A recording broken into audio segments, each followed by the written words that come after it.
Olá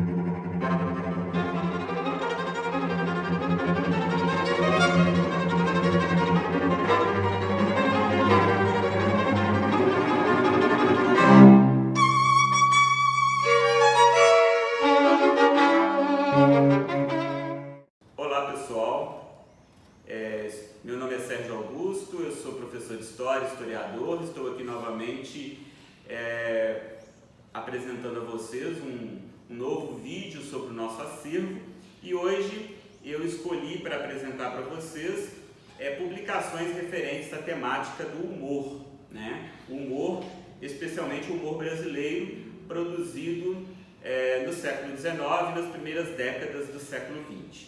A publicação humorística mais antiga que nós temos na biblioteca é esta aqui, esta pequena encadernação de luxo, em veludo e com o brasão imperial na capa. Essa publicação se intitula Folhinha Jovial de 1847 e que traz, além de propagandas, novidades com relação à vida na corte no século XIX, traz também piadas e humor alusivo ao cotidiano, né, das pessoas, aos costumes, né, uma série de piadas curtas que as pessoas acompanhavam através dessas publicações e que falam de maneira bastante interessante e sob o olhar do humor sobre como era viver na sociedade brasileira daquele período ali da década de 40 do século XIX.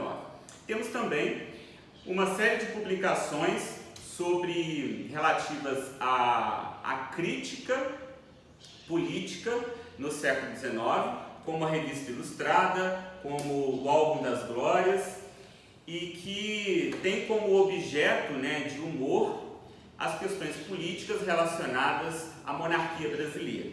Sabe-se que nas últimas décadas do século XIX, o humor, os periódicos, né, de cunho humorístico, eles foram bastante procurados, né, pelas editoras com o objetivo de atingir um público mais amplo, porque eles traziam caricaturas, charges, imagens ilustrativas que poderiam alcançar inclusive o público analfabeto, que na época era uma grande maioria no Brasil desse período do século XIX.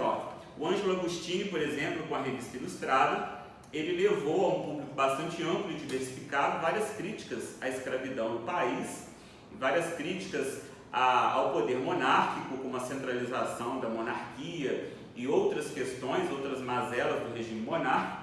E nessa publicação ele traz o Dom Pedro II indo a um congresso, né, internacional, vestido com os trajes de um monarca cidadão, ou seja, um monarca que não ostentava, né, os trajes de luxo da realeza, né, próprios dos rituais majestáticos, mas vai de cartola, né? Porém, mesmo que ele se apresente, né, nessa charge com as características de um monarca cidadão, ele vai acompanhado de um negro escravizado, né? O que denuncia, através da charge, a grande mácula da monarquia brasileira do século XIX, que era a manutenção do regime escravocrata. Então, apesar do Dom Pedro fazer questão de construir uma imagem de um monarca cidadão cosmopolita, antenado com as novidades da ciência, das letras, né, e das artes, a escravidão era a grande mácula que acompanhava a monarquia brasileira. Aqui nós temos também a figura de Dom Pedro II com o manto, né, o manto imperial saindo da mala, né, e a coroa sendo colocada meio de lado em cima da cadeira, denotando um certo desleixo com os rituais majestáticos, né? E embaixo está escrito já sei, né, fazendo uma crítica à predileção do imperador pelo conhecimento, a ciência e as viagens, né, do que propriamente pelas questões do poder da realeza. E nós temos também uma série de publicações do final do século XIX, do período que nós chamamos de pós-proclamação da República, né? Do período inicial da República no Brasil, porque a gente sabe que a mesma geração que criticou a monarquia, né, por suas mazelas, como por exemplo o Ângelo Agostinho, foi também a mesma geração que de uma certa forma dirigiu e teceu uma série de críticas ao regime republicano no seu início, por conta das frustrações com relação às tão prometidas reformas feitas pelo regime republicano. E aqui nós temos uma outra charge do Ângelo Agostinho na revista Don Quixote, apresentando aí o que seria o retrocesso da política brasileira, né? A alegoria da República, Mariane sentada sobre um burro, né? E portando a bandeira positivista, né? E no lugar do lema ordem e progresso aparece desordem e retrocesso. E as autoridades brasileiras puxando esse burro, né, no caminho contrário à estrada do progresso. Então, mostrando aí a frustração e a desilusão do próprio Ângelo Agostinho com os rumos que a República Brasileira estava tomando, né, após a proclamação da República em 89. E aqui nós temos uma publicação de 1905 da revista O Malho, que é uma das revistas ilustradas muito famosas e que veiculou muitas piadas, caricaturas e charges no início do século XX, apresentando duas figuras políticas ao lado da imagem de Dom Pedro II, mostrando aí já algum esforço de conciliação de monarquia e república. E ao lado da figura do Dom Pedro II e do Afonso Celso e do Afonso Pena, nós temos a figura do Zé Povo, representando aí o povo brasileiro, né? Essa figura do Zé Povo é uma figura que se apresenta no humor brasileiro para representar a sociedade brasileira, né? O cidadão comum, e esse personagem ele foi tirado do humor português. Em Portugal havia a revista O Antônio Maria, que trazia, né, o personagem Zé Povinho, que é esse personagem aqui, muito parecido com a versão brasileira do Zé Povo, né, que é a versão brasileira do personagem. E esse personagem Zé Povo vai aparecer em várias charges e caricaturas do período republicano, desse período que nós chamamos de desilusão republicana. Temos também a publicação de um autor muito famoso no século XIX, chamado Padre Correia de Almeida.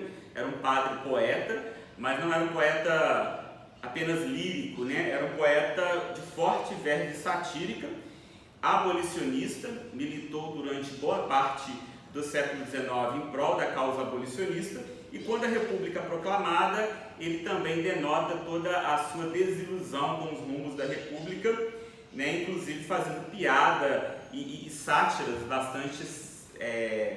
bastante ácidas, né? Ou cáusticas com relação à República, né? E também eu selecionei algumas revistas, Careta e também a revista O Malho, para mostrar algumas charges veiculadas nesse período das décadas de 10 e 20. Por que eu selecionei esse período das décadas de 10 e 20? Porque esse período é o período em que o Brasil discute muito a questão da nacionalidade, da brasilidade. Afinal, o que é ser brasileiro, né? Vale lembrar que nós tínhamos, nesse período, uma forte insatisfação com o modelo liberal oligárquico adotado pelo regime republicano e endossado pela Constituição de 1891, né, que foi a nossa primeira Constituição republicana e a segunda Constituição do país. E nessas charges nós podemos observar uma crítica social bastante forte com relação à questão das habitações, das pessoas desprovidas de moradia no espaço urbano em ascensão nesse período em que a sociedade brasileira ela passava de uma sociedade rural para uma sociedade urbana. Então essa expansão caótica, marcada pela segregação social. Aqui nós temos a figura de um cidadão comum, né, sendo protegido apenas por um guarda-chuva, e ainda assim esse guarda-chuva ele era tributado, né, sofria tributação do Estado. Então é uma crítica à incipiente, né, a incipiente caminhada do Brasil na questão da cidadania, dos direitos sociais e tudo mais. Aqui nós temos uma crítica à forte presença norte-americana, né, estadunidense, propriamente dizendo, sobre a política brasileira, né? Aqui representada, os Estados Unidos aqui estão sendo representados pela figura do tio Sam, né? E o Brasil sendo representado como um país sem fronteiras, né? sem limites, né? Como se fosse o quintal dos Estados Unidos. E aqui uma crítica à forte presença dos Estados Unidos e de outras nações, né, na comemoração dos 100 anos de independência do Brasil. Né? Em 1922 comemoravam-se 100 anos de independência do Brasil. Então havia toda uma articulação, toda uma organização para se comemorar esses 100 anos. E a revista ela critica justamente a supervalorização da presença estrangeira nesse evento nacional, em detrimento das questões que o Brasil enfrentava, dos problemas que o Brasil enfrentava. Ou seja, faltava-se discutir, né, a sociedade, as questões da sociedade brasileira, a nossa cultura, a definição de uma cultura e de uma identidade nacional.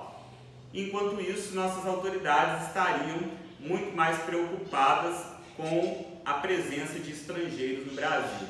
Então é uma sátira bastante característica do ano de 1922.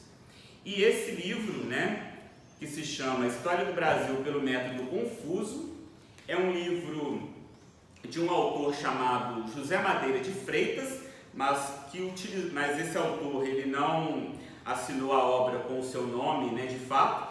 Ele adotou um pseudônimo chamado Mendes Fradique, em que ele faz uma história satírica do Brasil, né, pegando desde o descobrimento do Brasil até o ano de 1922, que foi o ano de comemoração dos 100 anos da independência. E aqui ele faz uma história satírica do Brasil. O Dom Pedro I sendo representado como um menino de calças curtas, brincando, né, derrotando aí a imagem de uma autoridade que não fazia valer, né, as atribuições do cargo, né, e fala de Dom Pedro II como um comilão, né, como uma figura bufônica. Dom Pedro II não, do Dom João VI como uma figura bufônica. E aí ele escreve sexto não com S e X, mas com C, né, denotando mesmo o objeto, cesto, onde se carregava um alimento, fazendo alusão aos hábitos, à afeição do Dom João por comer, né, seu hábito de comilão, né? Então é uma visão satírica da história brasileira. E esse livro foi publicado pela primeira vez em forma de folhetim na revista Dom Quixote, fundada pelo Bastos Tigre, no Rio de Janeiro, que era uma revista que reunia intelectuais humoristas com o objetivo de desacralizar a chamada história oficial brasileira, produzida por instituições como o Instituto Histórico Geográfico Brasileiro, instituições recém-inauguradas como o Museu Histórico Nacional, que se propunham a traçar uma narrativa canônica, oficial, cívica para o país. Então o objetivo desses intelectuais era desconstruir essa narrativa oficial do país através da linguagem humorística, através da chave do humor, entendendo o humor como uma das principais chaves interpretativas da identidade cultural brasileira.